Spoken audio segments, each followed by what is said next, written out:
All right, team. Hi, Patricia. Good to see you.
Welcome to the Catalyst of Change, Advancing Equity and Inclusion in Science.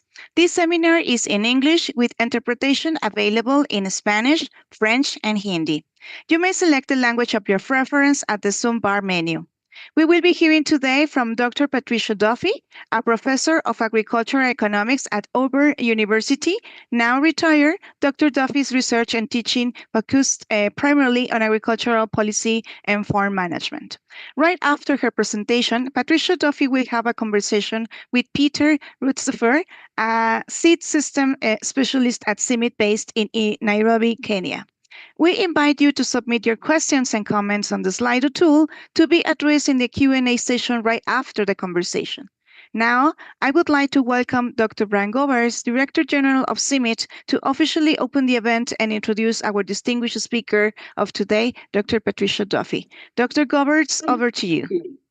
Isabel, thanks a lot, and good morning, good afternoon, good evening, depending on where you are. Once again, we are here together for a Catalyst of Change seminar, Advancing Equity and Inclusion in Science.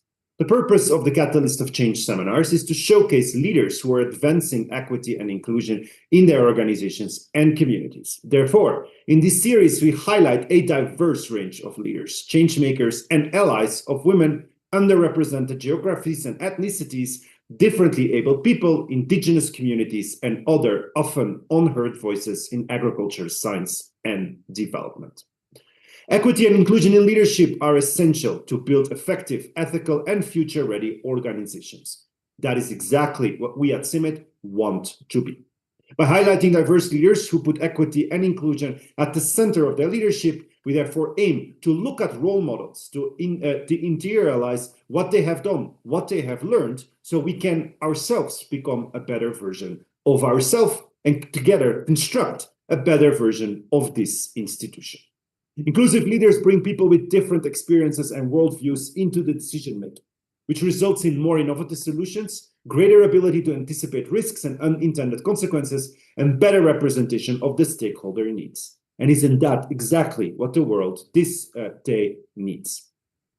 We invite CEOs, ambassadors, and world-renowned scientists to speak to us, to learn from, and to get a little peek in their thinking, in their head. Today, we have a true catalyst of change. Patricia Duffy is a professor emerita, agricultural economics at the Auburn University. Patricia grew up in Massachusetts and attended Boston College, where she received a BA in Romance languages. After graduation, she served in the Peace Corps in Zaire, now the Democratic Republic of Congo, teaching agricultural sciences and mathematics to high school students. On her return, she worked for years in the career planning and placement office at MIT, while waiting during that year, to start graduate school at Texas A&M University. She completed a doctorate in agricultural economics in 1985. While completing her doctorate, she took a year's absence to serve as the budget aide for the US congressional representative from the state of Texas. She served on the faculty of the Department of Agricultural Economics and Rural Sociology from 1985 to 2019, when she retired from a very successful career. Some highlights is a number of maths and physics classes, and she also completed an MA in English. From 2008 to 2011, she was the assistant provost for undergraduate studies, and she served from 2008 to 2019 as the interim department chair at the same department. She also was a secretary and chair of the Auburn University Senate. And now, in post-retirement, she has worked part-time. Patricia is known for her co-authorships of a famous textbook, Farm Management, published by McGraw-Hill, and she conducted research and food agricultural policy. Her research papers have been published in multiple peer-reviewed, well-renowned journals. And Patricia is actually interviewed by our one and only Peter Rutzart, a seed system specialist, as you well know, at Summit, based in Nairobi, Kenya. His work has been focusing on using market intelligence and seed systems for cereals and legumes in a better way, so that we can use that intelligence to take better decisions from the breeding all the way to the benefit for our last stakeholders, the farmers. Therefore, he joined Summit, and he worked before that at the International Rice Research Institute in the Philippines, and also as a research director for Haystack International, a market research consultancy firm. Therefore, I think you're as anxious as I am to actually not listen to me, but to listen to Patricia Duffy and to the interview of our own Peter. So therefore, once again, welcome to the Catalyst of Change. Welcome to this seminar. Over to you, Patricia. Thank you. Thank you very much for that introduction. I was going to share a little bit of my history on a map. Let me see what I can do with that. All right, there it is. So I once taught a class where students had to make a career map, and they were to talk about their interests. I need to get myself out of my own way. That's not working. What did I do? Hello? Yeah, we can see the graph, the slide, and we can hear you. Okay, I don't know what I did to my, there we go. That's better. Zoom technology. So I grew up as you just heard, in a small town in Massachusetts, Pembroke. And it can be hard to, this is me in Pembroke. It can be hard to imagine in today's world of the internet and cable and streaming. We had 3 TV channels, just 3, and they went off at night about 11, and they came back on in the morning at 6. And in the meantime, there was a test pattern that went, Eek. So I was always an early riser. I still am. I get up with the sun. So I'd get up on Saturday, and my parents were not early risers. So I would turn on the TV and wait for the cartoons to come on. But at 6 a.m. in our town, the farm news reports came on. So we had about a half hour of farm news reports. We were in a rural area. So while I was waiting for the cartoons, I watched the farm shows. There was nothing else to watch. And the Peace Corps was new at that time. And it was advertised really heavily on these farm shows because they were looking for people with an agricultural background, given the nature of the work in the developing world. So I watched those ads. The toughest job you'll ever love was the slogan at that time. And I decided that I was going to join the Peace Corps when I was grown up. I was about 7 at the time. I told my parents. They're like, oh, sure you will. Yeah, of course. Well, I did. But that comes after college. So you can see the road up there to Peace Corps Zaire. So let me talk a little. I'm going to stop the share here for a minute. I can talk a little bit about my experience in school. Thank you. I can talk a little bit about my experience in school. I grew up in a blue-collar town. I didn't know many people with college degrees. The parents of my friends, the dads were mechanics, factory workers, truck drivers, shipbuilders, and so on. And the moms were mostly homemakers, or if they did have a job, it might be as a waitress or a secretary or clerk or something like that. So I didn't know a lot of people in the profession. So I wasn't aware of many opportunities for what people did after they finished college.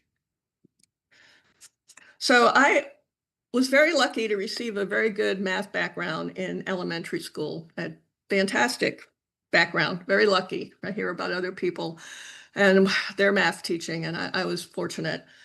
But I ran into a little obstacle in junior high. I had my first algebra class. My first term, I had a 95 average. My friend, another girl in the class, also had a 95 average. And we got our first term report cards and we got B pluses. So we talked to some of the boys in the class that we knew, and they had similar or even lower averages and they got A's. So it was a mistake. So we went to see the teacher and told him about this, assuming he'd fix it. And he just looked at us and dead serious said, "Oh, I don't give A's to girls. Girls aren't good at math."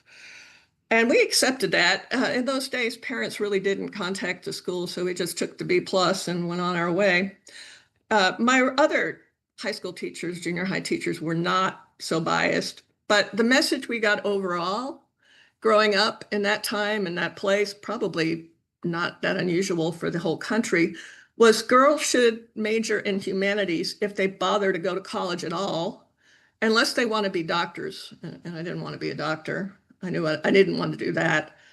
So I went to Boston College. I always loved languages. So I majored in Romance languages at Boston College, French as the major one and Spanish as a minor. And another little story about how girls were discouraged from entering STEM fields in those times was my roommate in college. She was very strong in math and science, very good student, but she was only mediocre in humanities. She was not a great student in literature. She was told she wasn't college material by her high school guidance counselor. Well, that same woman finished her BA in physics at Boston College, then went to MIT, and she completed a PhD in engineering in 4 years from a bachelor's degree, which is pretty fast, with a perfect 4.0 GPA, this young woman who wasn't college material.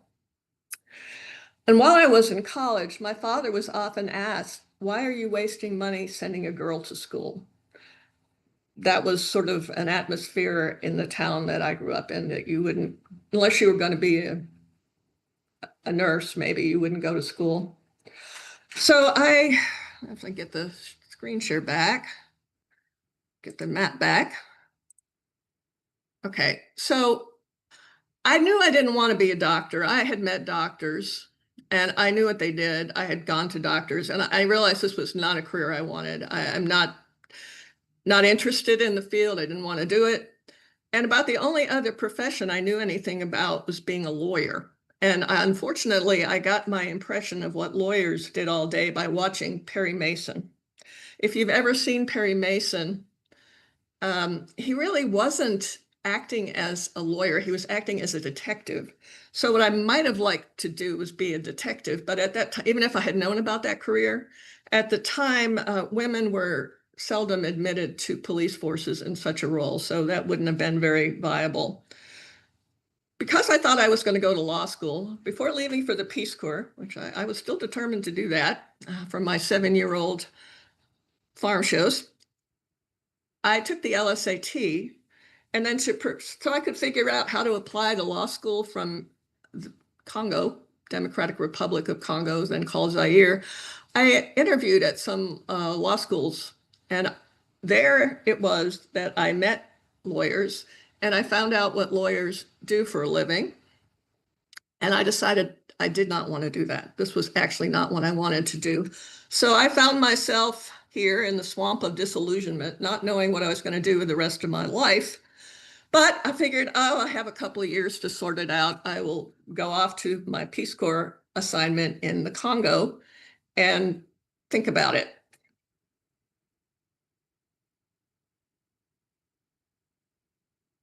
So I seem to have lost myself again. I served in the Zaire, thank you. I served in Zaire, which is, as you've heard, the Democratic Republic of Congo now, for 2 years. And I taught agricultural sciences at a vocational high school. This usually brings people up short. Okay, you're a language major. You studied literature. How did that happen? Well, at the time, the Peace Corps was having a hard time recruiting people who both had a background in agriculture and could speak foreign languages, especially French. Remember those farm shows they were advertising on so heavily? They were still looking for people in agricultural fields, but they weren't having luck to fill all of the spots they had. So they decided they would do this new program. They would take people who could speak a foreign language, like I could, French, and they would send us to an intense training at Michigan State to get agriculture crammed in our heads. So it was a very intense summer program, 3 months long, animal science, agronomy, entomology, poultry science. It started at dawn and went till the late night. And we learned a lot. And then they sent us off to our countries with a lot of reference books in the language we were going to teach in. So I arrived, and the Associate Peace Corps Director for Agriculture in Zaire at that time had a master's degree in agricultural economics. He was the first agricultural economist I ever met. And he talked about that background, and it was very interesting. And I also met other people in the field who were working for USAID or the World Bank. And at the time, broadening my interest in economics, the economy of Zaire was experiencing hyperinflation, widespread shortages. They had terrible, we just heard a little bit about marketing. They had terrible marketing. They had no roads. So I became aware of the importance of economics at the farm level in development and became very interested in going back to the US and getting a degree, a graduate degree in agricultural economics. So I wanted to apply for grad school because I had found my dream job. Ag Econ combines math, which I always liked and kept up with. I did have a lot of math. I like math. So I combined it with math, humanities, it's a social science, and agriculture. And I had gotten really to like and be interested in agriculture in my 2 years in the Congo and my training at Michigan State. Now, the problem was I had to convince faculty in Ag Econ departments to take me as a graduate student. To understand the enormity of that mission, I had never had a single class in economics. And I also needed the department to pay my way. I couldn't afford, without taking out massive loans, to go to grad school and pay for it myself.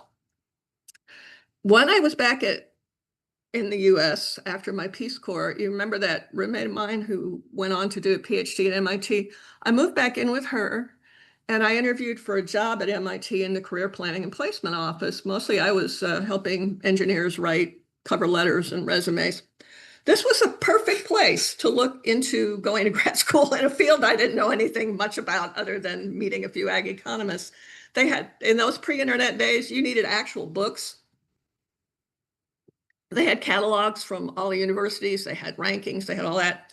So I was able to narrow down to a list of good programs. And I also had access to two marvelous career counselors who helped me on my approach. So I wrote, and I wish I'd kept a copy of the letter I wrote with my applications, because I managed to convince not one, but several schools that they ought to accept me and fund me, even though I'd never had any economics. I had spent 2 years in Congo, grew up in Massachusetts where it's very cold. And I decided during my time in the Congo that I really didn't like snow very much. So I opted to go to Texas A&M University, and I started my program there in 1980. Just a little bit of background about what happened to women in STEM fields over my lifetime. And if I can get this little graph up, I will do that in a minute. When I got to Texas A&M, there were already several women in the graduate program in Ag Econ. So I wasn't a trailblazer there. I had company. I started work on an MS, but switched to a PhD after a year. It was generally really smooth sailing. I didn't really have a problem, but it wasn't always perfect for women in those days. And I have a little story that didn't happen to me. It happened to a friend of mine. In her second semester at Texas A&M, she had a baby at the start of spring term. All went well. She got back to class, but the instructor, who wasn't in our department, he was in another department, apparently was so outraged that someone would take time out from his class to have a baby that he wrote a letter to the graduate program officer in my own department. He then promptly handed the letter to my friend.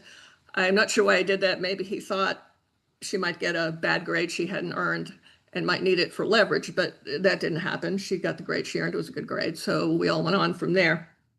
But that wouldn't happen today, I don't think. I'd be very surprised. But it did happen to one of my friends. Otherwise, things went well.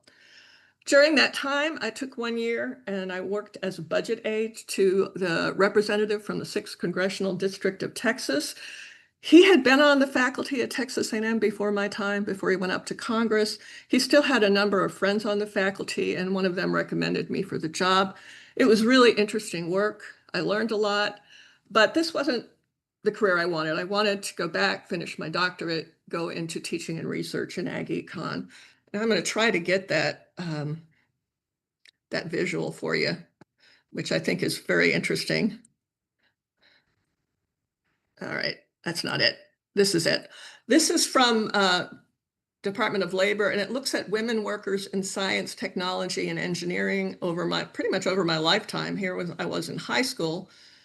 If you look at 1970, when I was in school, 3% of engineers and 7% of all people in STEM fields were women.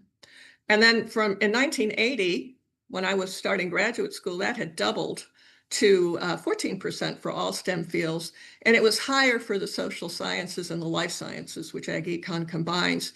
And now today, you can see the great change, and that happened over my lifetime, but I definitely felt this part of the surge from the difference from when I was in high school to when I started grad school.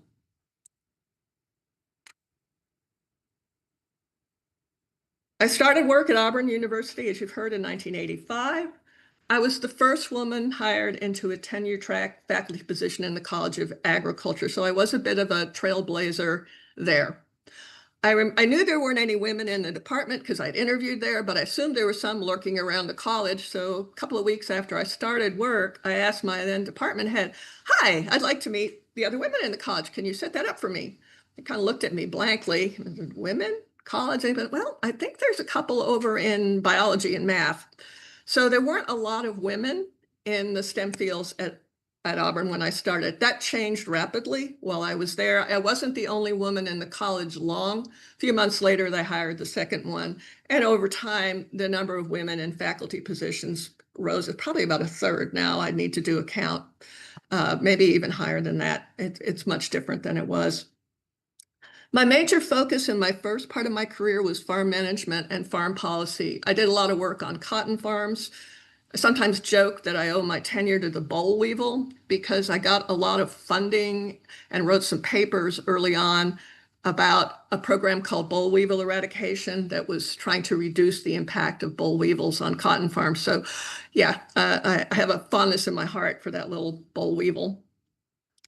Then got promoted, got tenure doing pretty much traditional ag econ things, looking at farms, modeling farms.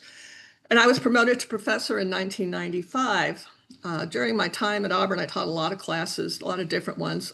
Every year, farm management, that was my main course, but I taught a lot of other ones as well, bunches. I really like teaching, and I like teaching different things because I like learning new things. So if you're teaching, you have to know it pretty well. So in the 90s, this is where my career took a real turn. I added a new research program. I still continued to work in farm management. I had the textbook, I had papers, I had work in that area. But I became interested in food policy and food insecurity and poverty. My interest came from volunteer work.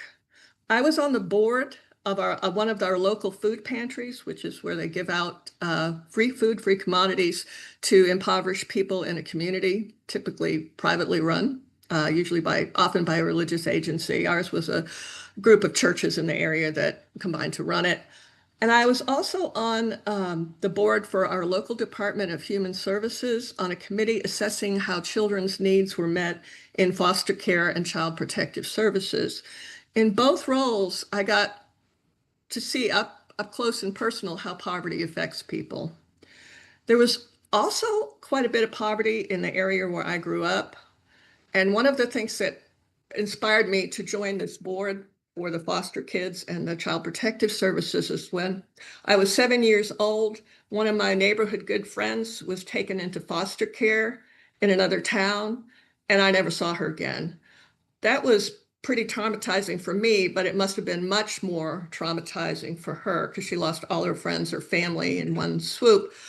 Many years later, when I was in high school, I encountered one of her brothers who had also been put in care. And at that time, they didn't try like they do now to keep families connected. So he was trying to find all his siblings. He had found some, but he never found my old friend. He had never been able to find her. So my interest in food insecurity was driven a lot by my personal experiences. About 10% of children in the US are in households that are food insecure right now. That goes up when the economy is bad. This is the most recent number. Often these are households headed by a single parent, typically a mother. Single parent households have rates of food insecurity about triple, by about a third. Of those households report food insecurity at the household level. Fewer report. Children are measured separately because most adults will sacrifice their own food security to take care of their kids. So even in those households, most of the kids were not necessarily food insecure. So food pantries, privately run for the most part.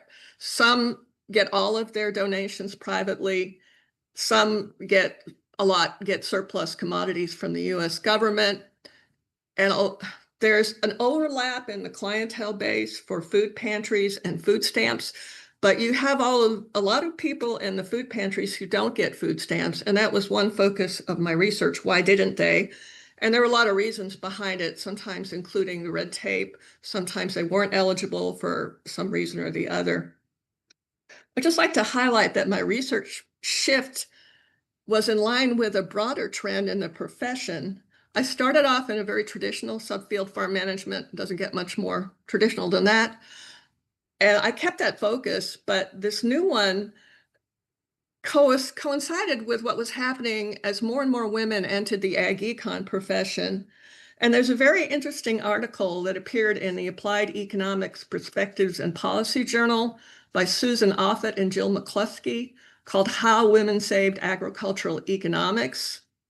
And there's a link to that article I found interesting on the CGIAR page, so it's pretty easy to find.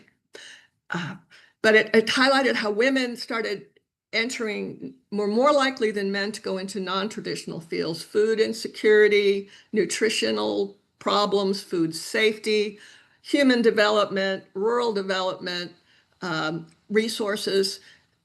So when I switched into the food insecurity area, I started finding myself in meetings with a lot more women than I would find in farm management.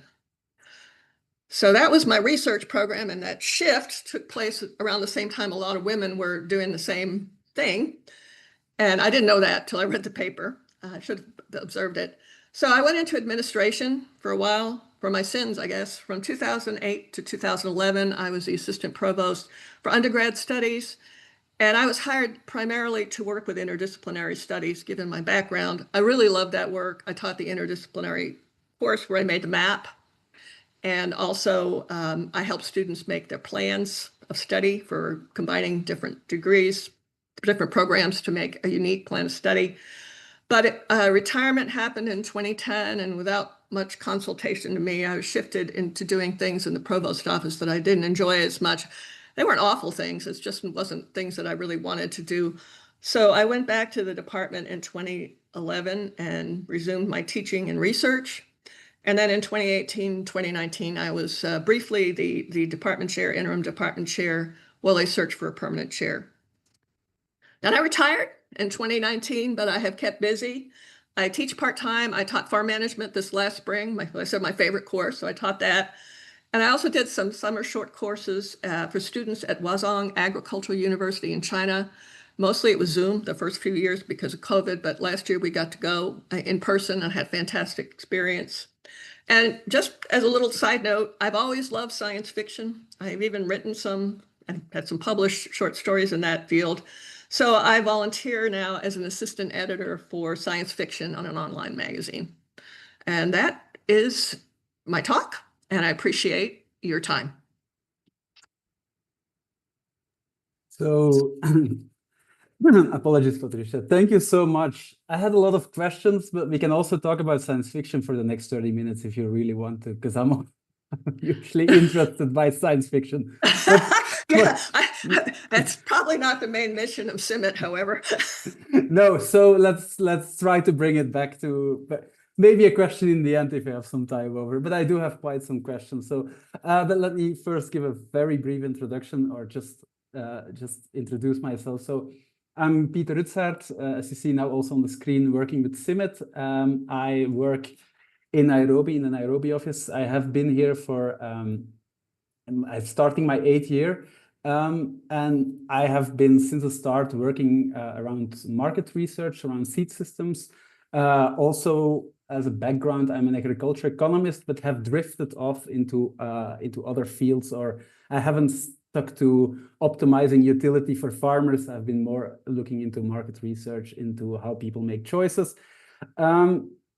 Very briefly about that. So I've been working, I mean, all the data we collect, if you think about this topic, it's about collecting information from men as well as women, having different perspectives, looking at the difference between those perspectives. So I think that's been something that has been part of the work since the start. But I have also been drifting some careers, but I always thought I was also drifting between careers, but it's nowhere near what you have done. You have really pushed the boundaries on that front. If you talk about the unusual career path, wow, it's amazing to hear. It's really been, yeah, it's quite inspirational also, that you don't have to stay where you are if you want to go somewhere else, somewhere new.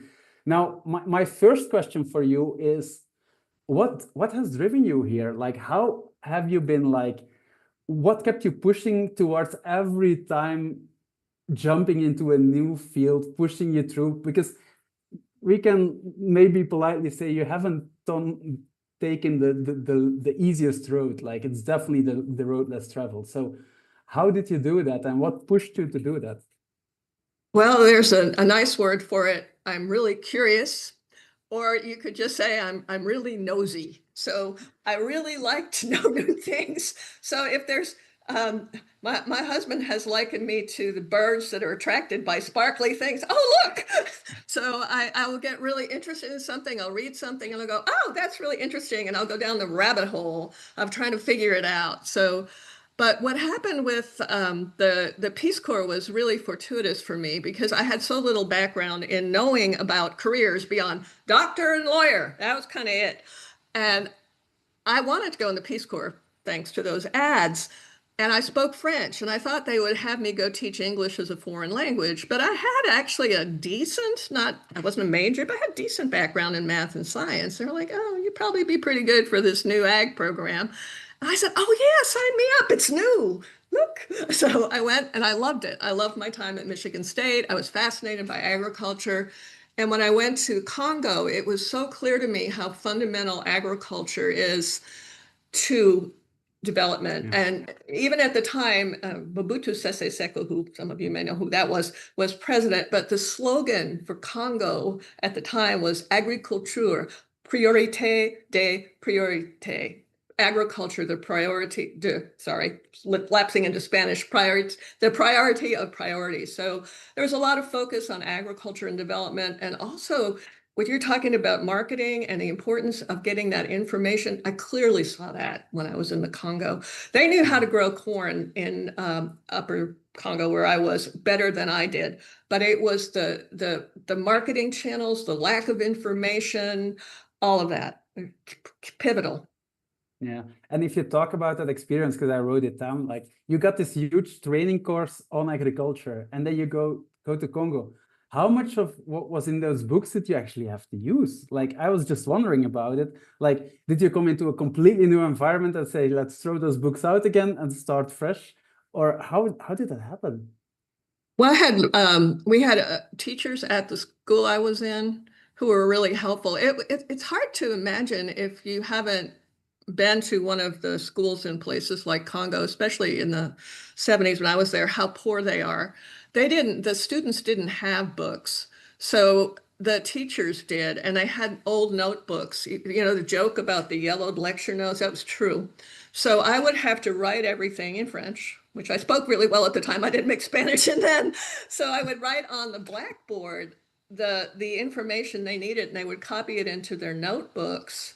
And most of them had French was their second, sometimes third language. So they often ran into difficulties with language, which I couldn't help them with. But the other teachers who spoke their, and I did pick up the local language before I left, Lingala, but it was a real different environment for teaching. We didn't have any electricity at the school, so they didn't have books.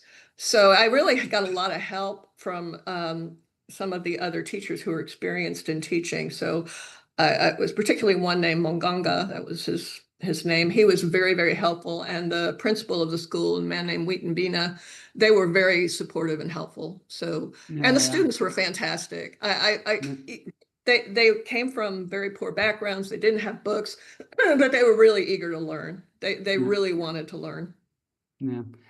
Like also one of the things I really picked up, and there was actually a comment coming by also about this, like, I really can say I haven't, like, any of these hurdles you mentioned from the start, like getting the B+, it is kind of shocking. Like at the time you didn't think about it. If you think back, it's like, wow, this is just crazy. But you still kept on like pushing through. It's a lot of colleagues around me still had to push. How do you keep doing that? Because that's a tough one, and that's the one I wouldn't be able to connect with. I will give a shout out here to a fantastic geometry teacher I had. I had that awful experience in junior high. That was a fairly young man, by the way. He wasn't old. I had a geometry teacher who was in his 60s at the time. His name was Mr. Randall. Since I'm going to say good things, I'll say his name. And he was not biased against women at all. In fact, very unconcerned. If you were good at geometry, terrific. He had a little, he had this little thing he called the golden staircase. And we're from New England. So he said, the golden staircase for scholars, not for rowdies. And I'll translate, for scholars, not for rowdies. And every year he would put on the best student in geometry on the golden staircase. And so I was the one who got on the golden staircase in my year. So he did not share that conception at all. He was very, very supportive when I wanted to go to college. I think disappointed I was not going to major in something mathy. I also had a fantastic chemistry teacher, Mr. Ufelde, fantastic, also very supportive, wrote me letters to go to college. So they weren't all like that. It was just this weird experience, but it was in the air at the time. That could not happen today because parents would be at that school foaming at the mouth. But back in the day, they didn't do that. They really didn't go to schools. No. I did have some fantastic encouragement in high school, but it's just, I love languages. I love math and science, but I didn't want to be a doctor. And I didn't know what else you did with math and science. So you just pushed through. I just went through. I said, oh, French. I love French. Spanish. I like them both. I love literature. I love reading. I read a lot. We'll talk about it in the end. Okay. So one of the topics I also really like so for the audience, we had some email exchange, and you mentioned the paper, like Women Saving Agriculture Economics. I mean, it's so interesting because it's true. Like some people always have to push that boundary or getting a new and fresh look into a topic that has been there like forever. But if you don't look at it with a fresh pair of eyes, or you don't have like these new ways to come in, you get stuck at some point. So how can we, and as CIMMYT, we're trying to push boundaries of science, of agriculture, how can we keep doing that? How can we keep challenging what's there, and how can we keep bringing in the fresh perspective without like getting stuck at some level?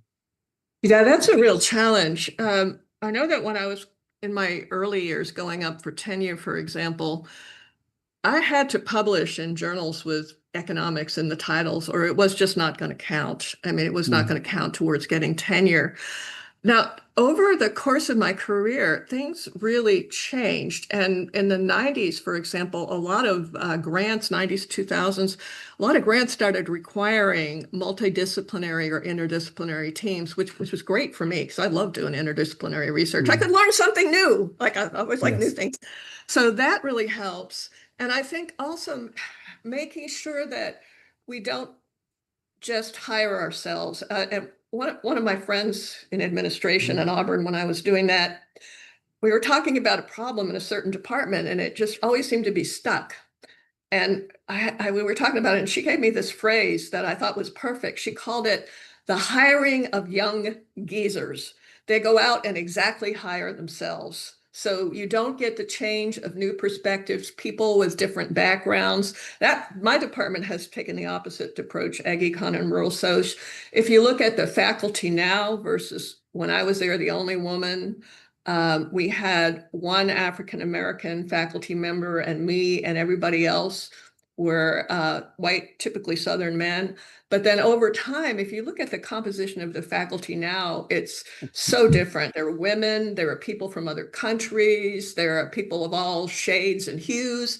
And that really increases when you bring in people who have different perspectives from their youth, from growing up. Yeah. It pushes change, even just incrementally. And so I think it's really important not to hire yourself. Go out and hire people who don't look exactly like you. No, excellent point. I'm also very chaotic, so I especially pay a lot of attention when there's a hiring process at people who are very detailed. Otherwise, if you have the same personality, it might be easy to talk to, but it doesn't benefit the team. That's exactly right. And there was, believe me, there was some resistance in the college when things started to change. There was a fact, I'll just give you a story for me. I had no problems in my department. I had no problems. I fit in, everything went great. But there was a faculty member in another department, he wasn't in my department, who really did, I was first woman, he did not want women hired in the college. He made a big fuss with the associate dean, who later told me all about it, joking after this guy retired and I had tenure.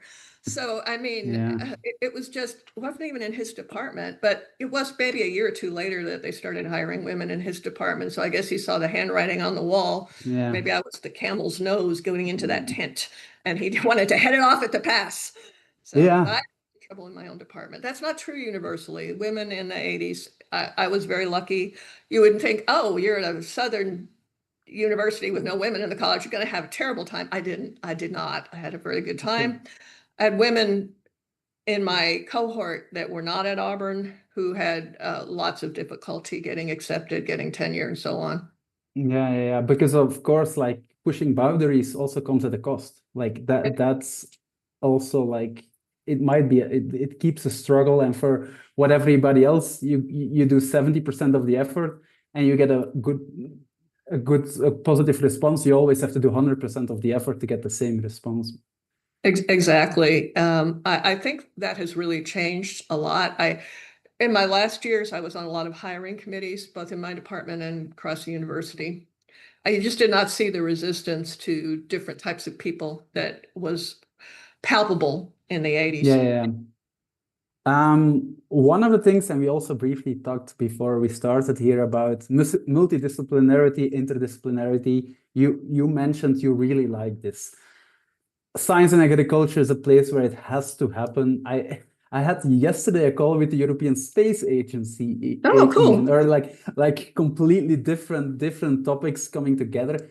But what's your perspective on it? Because it is very important, but sometimes it's also just between economists and breeders. You have to bring two languages together, and you have to start thinking about the same. What is your perspective on bringing things together?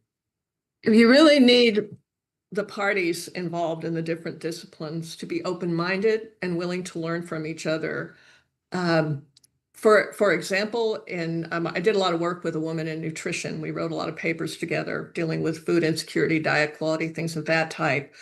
So we spent some time learning about the conventions of each other's discipline. I read articles in her journals. She read articles in my journals. if we were submitting to something in her field, I let her tell me, and I believed her, how to present results that were acceptable in her field, and vice versa. So we had a lot of mutual respect. It takes some time at the front end, but once you get there, we had a partnership. We wrote many papers together. Yeah. And the same happened with a professor in agronomy. We were willing to talk to each other. He was open-minded. I was open-minded. I read each other's journals, got a feel for how it works. But you can't go in with the attitude like, economics is the way, the only way, and we will do everything my way, or your collaboration will fall apart. And the same for people in other disciplines, because sometimes it won't work. You have to have people that want to talk to each other.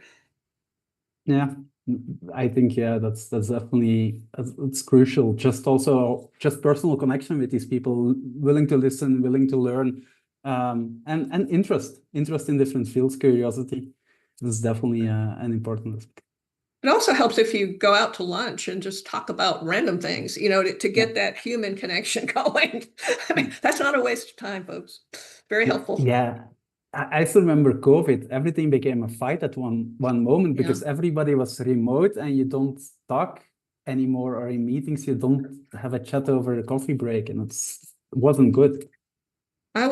I had retired from full-time work right before COVID hit. And in hindsight, I was planning to do all this travel. So in hindsight, I probably would have worked a couple more years, since I didn't get to do that for several years. But I missed that.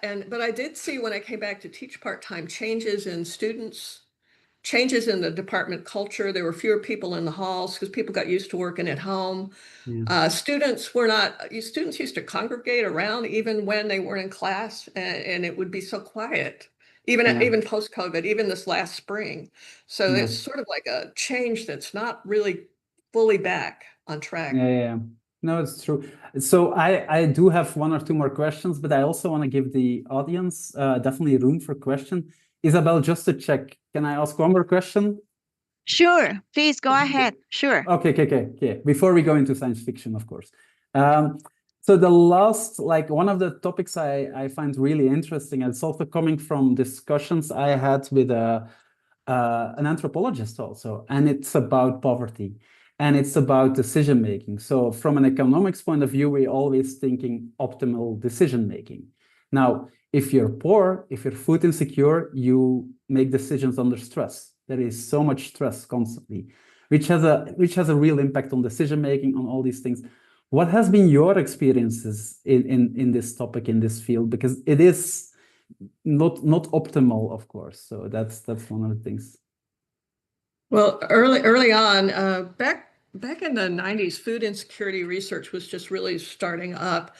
And some of the economists had this idea that this food stamp cycle, where people would go buy their food stamps at the beginning of the month and then run out of them later in the month, that could not be real because people would make better decisions. And I grew up in an area with a lot of poverty, and it just was a headbanger. I'm like, no, you have kids, they want food, you've got what you have, you're going to spend it. Also, people don't go to the supermarket with a calculator to figure out exactly how much of their food stamps are going to be used up. So yeah, the food stamp cycle is real. A lot of research by economists, they did change their minds, found it was real. And also the heat or eat question. Again, some economists thought people would budget their money, their non-existent money, I guess, for the winter in northern cities so that they wouldn't have to choose between heating or eating. But if you grow up in an area with a lot of poverty and you know about poverty, you know that doesn't work that way. You don't have emergency funds when you're running on empty. Yeah. But it got better. It's got a lot better. Yeah, but I still remember I was in Myanmar in 2014, 5-6 years after the cyclone hit. And I was actually asking questions like, the last 5 years, how much have you progressed? And those farmers told me, we just recovered from the cyclone. So it took them 6 years to recover because they had loans. They lost all their crops. They couldn't pay back those loans. We think about agricultural progress, while it's just resilience. And we just saw this 6 years where we think we can change a whole lot. They were just at the point again where they were out of the misery of having to pay back loans. So that was like I still remember that point where the farmers told me. That was pretty shocking to think about agriculture and think about the challenges. Yeah. So, It can take a long time to recover from a blow. So as one of my friends who studies business bankruptcies and effects on people who own them, small businesses, has once said, the short run can last a real long time, 5 or 6 years. That was yeah. some of the cycle that you would find. It would take that long for people to recover from a major disaster. And we in the US have some sort of a safety net, right? Because for Yeah. farmers, we have a pretty good one, depending on what they grow. But in a Yeah. lot of places like Congo, they don't. I mean, it is family. That's it. Yeah. No, it's true. Yeah, and it's why family is also so important and your social connections and everything. Maybe I do, if there's no questions from the audience, but I'll just give it to the audience. I have one more final question if I still have some time to fill, but let me hand it over now. This was way too much fun, by the way. No, it's okay, Peter. If you have any other question, because this is just a great conversation, you can go on. Okay, so my maybe last question is about students. I personally I don't like the teaching part. It's interesting, but I'm not so good at it. But just before we started, you mentioned you actually went to India to visit one of your students. So I want to ask you, what advice have you been giving to your students, especially then also thinking to women in the field? How has that changed over the years? And maybe also the opposite way. What have you learned from your students and how have you changed in this field? Well, there's really two distinct populations at Auburn. We have undergraduates who are typically from Alabama or the Southeast in general. And then we have the graduate students, PhD students mostly, who are from all over the world. So it's the undergraduates go into jobs in the ag field. They go into maybe banking, depending on the year. They go into working for tractor companies or fertilizer sales, all sorts. Some go back to their home farm. So they're very different. I actually taught our careers class for undergrads one semester. Okay. So, they used to go into government agencies quite a bit, and bachelor's and master's. I don't know how that's working out right now. I'm not there, so I couldn't say. But the graduate students in our program, they would often go into teaching at land grants or smaller state-run universities typically, or they would go, but the bulk, a lot of them went into private industry. But now, to prepare for this talk, I called our current department head, who is, by the way, a woman. That's very exciting. And I asked her about that with the grad students, and AI is a problem because our students are really good at coding and running risk models and things like that. And she was a little concerned going forward about, it's too early really to see the effects yet, but it might reduce job opportunities in business, private sector, for students in getting PhDs in ag econ. That will have to play out over time. We'll see how it goes. And of course, right now, universities, colleges are not hiring very much. It's hard to get grants. It's state funding is being cut in a lot of cases. So it's a very uncertain environment right now. It was really good other than during major recessions. My grad students did really well. So it was always a pleasure to work with them. And of course, the grad students, you see them for 4 or 5 years at a time. You can develop pretty close friendships with them. Yeah. So I think there's Isabel, I think you can take over. I think there's a question from the chat as well. Yeah, thank you very much. We have a few questions in Slido. The first one, thank you very much. This is just a great conversation. Fantastic. And thank you for sharing all your experience. Here it is following the last one that Peter just commented. What advice would you give to young professionals entering the workforce now? What can they do to secure professional success and fulfillment? This is an excellent question. I had that conversation with the current department head because she is working with young faculty. So I probably have more perspective on faculty. One of the problems is grants right now are really, really hard to get. They used to be pretty easy. I talked about the boll weevils. I didn't apply for that grant. Someone called me up on the phone and said, "Hey, you want some money? We need someone to study the boll weevils." I said, "Sure." But that environment changed. But the grant environment wasn't bad. But currently, it's a lot harder, the reduction in the amount of money available for grants. So my field, ag econ, we can do research without massive grants. It's just the time commitment if you don't have a grad student.